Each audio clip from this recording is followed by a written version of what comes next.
सबों को जय ईसुसाय।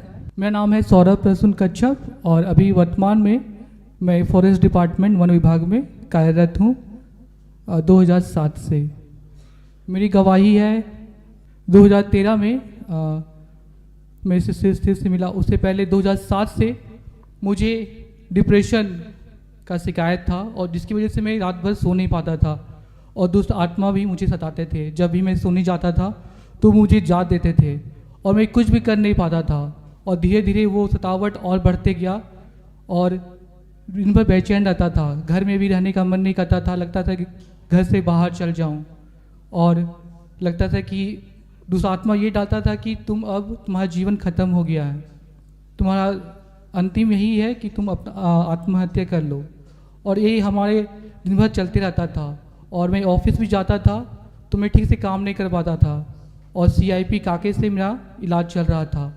जो दवाई मैं खा रहा था वो बहुत ज़्यादा ओवरडोज था, जिसकी वजह से मुझे नींद आती थी तो कोई भी काम नहीं ठीक से नहीं कर पाता था। और फिर 2012 में मेरे एक दोस्त की माँ ने मुझे सिस्टर ईस्टर के बारे में बताया। उस समय रामपुर में ये लोग प्रार्थना सभा करते थे। उस समय मैं ध्यान नहीं दिया, उस समय मैं सांस्कृतिकता में अधिक ध्यान दे रहा था और मैं सोचा कि एक प्रार्थना के से क्या हो सकता है। मैं इतना दवाइयाँ खा रहा हूँ, इतनी परेशानी है, रात भर मैं सो नहीं पाता हूँ, दूसरा आत्मा मुझे सता रहा है और कहीं भी मैं। और जब मैं ऑफिस जाता था तो जैसा लिखना पड़ता था 1 2 3 4 तो मैं लिखता था 5 7 10। वहाँ भी मैं बहुत सारा गलतियाँ कर रहा था। फिर 2013 मार्च में मुझे फिर से उसी दोस्त की माँ ने फिर पुनः मुझे बताया कि तुम एक बार लोग काटोली आ गए हैं, खरगड़ा बस स्टैंड के पास है। मैं नहीं जानती वो कहाँ पर है, लेकिन लोग आ गए हैं। तो मैं उससे पवित्र आत्मा ने मुझे स्पष्ट किया कि तुम वहाँ जाओ और तुम्हारी सारी समस्या का समाधान हो जाएगा। मैं वहाँ गया ढूंढते ढूंढते। उस समय नकड़ा निवास में वो स्थित रहती थी, वहाँ मैंने गया और उन्होंने मुझे 10 आज्ञाओं का मुझे तैयारी करवाया। और उस दिन पुनः बृहस्पतिवार था, होली थर्सडे, उसके नेक्स्ट दिन गुड फ्राइडे था। तो मैं फिर घर गया और अपना पापसिका का तैयारी किया। और जब मैं पाप लिखने के लिए बैठा तो लिखते लिखते वो 4 5 6 पेज जैसा हो गया था। मेरी बहन मुझे देखी, क्या कर रहे हो? तो मैंने कहा मैं अपने पापों को लिख रहा हूँ, इतना ज़्यादा। तो हम बोले हाँ। फिर गुड फ्राइडे के दिन हमें गया फादर के पास और वो पूरा पेपर लेके गया था और एक एक पाप, कब मैंने क्लास 2 में कैसा किया, किस स्थिति में कैसे मैंने चोरी की, क्लास 10 में मैंने क्या देखा, वो सारी चीज़ को मैंने एक एक करके सारा चीज़ को बताया। और पाप स्वीकार करने के बाद जब मैं वापस घर आया तो पिछले जो 5 साल से 7 साल से मैं सो नहीं पाया था, मुझे बहुत अच्छी नींद आई।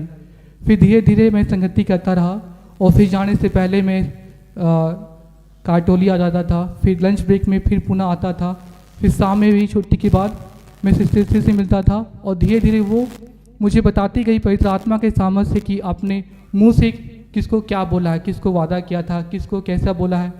तो वो धीरे धीरे वो भी पाप स्वीकार करता गया। मेरे हाथ भी कांपते थे तो बोले कि आपने हाथ से ही बहुत सारा पाप किया है, आप याद कीजिए, पवित्र आत्मा आपको बताएगा। कुछ कुछ याद आ जाता और कुछ कुछ नहीं याद आता था तो मैं सिस्टर से पूछता था तो वो पवित्र आत्मा के सामर्थ्य से वो बताती थी कि कब मैंने क्या क्या किया है। और धीरे धीरे सारा चीज़ छुटता गया। और फिर 2015 में फिर ब्रदर दास से हम मिले और फिर उस समय पवित्र आत्मा ने उनके द्वारा ये बोला कि आपको अब विवाह की तैयारी करना चाहिए। और कंटिन्यूसली हम लोग प्रार्थना कर रहे थे और एक बार हम लोग 3 दिन फास्टिंग किए और फिर से पवित्र आत्मा उसने मना कर दिया, लेकिन हम लोग प्रार्थना करते रहे। फिर 2016 में शादी की बात हुई और 2017 में मेरा विवाह हुआ और इस दौरान बहुत सारी आशीषें और कृपाएँ मिली। 2014 में सिस्टर ईस्टर ने मुझे बताया था कि आपको एक बड़ा काम मिलने जा रहा है और 2014 मार्च में मैं डवेंडा पैरिश का यूथ प्रेसिडेंट भी बना और 4 साल मैंने सेवा दी। और इसी दौरान मैंने डिपार्टमेंट एग्ज़ाम भी पास किया और मेरा ट्रांसफ़र जो डिपोटेशन में मैं रांची में था वो परमानेंट यहाँ हो गया। इस अनुग्रह और आशीष के लिए और सिस्टर ईस्टर, ब्रदर राज और जितने भी सहयोगी भाई बहन जो मेरे लिए प्रार्थना कर रहे थे उन सब को मैं बहुत बहुत धन्यवाद देता हूँ। और सिस्टर ईस्टर ने बोला कि आप जो दवाइयाँ खा रहे हैं वो आप बंद कर सकते हैं, क्योंकि आप पुनः ठीक हो गए हैं। और डॉक्टर ने कहा था कि आपको जीवन भर ये दवाई खानी पड़ेगी। और आज तक 2000 लास्ट में 2015 या 16 में खाया था, उसके बाद अब तक नहीं खाया है और अब तक मैं ठीक हूँ। और एक छोटी सी गवाही है, जब मैं भी आ रहा था गवाही देने के लिए, मैं अपनी पत्नी और बेटी को लेकर तो ऑक्सफोर्ड स्कूल के पास बड़ा दुर्घटना होने से बच गया।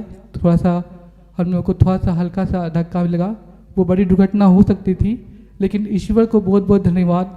जैसा ईश्वर का वचन कहता है कि मैं तुम्हारे आगे आगे चलूँगा, मैं तुम्हारे उभर खाबड़ स्थान को संतुल बनाएगा। इस वचन के निमित्त उसने मुझे अभी बचाया और इस गवाही को बोलने में मुझे सामर्थ दिया।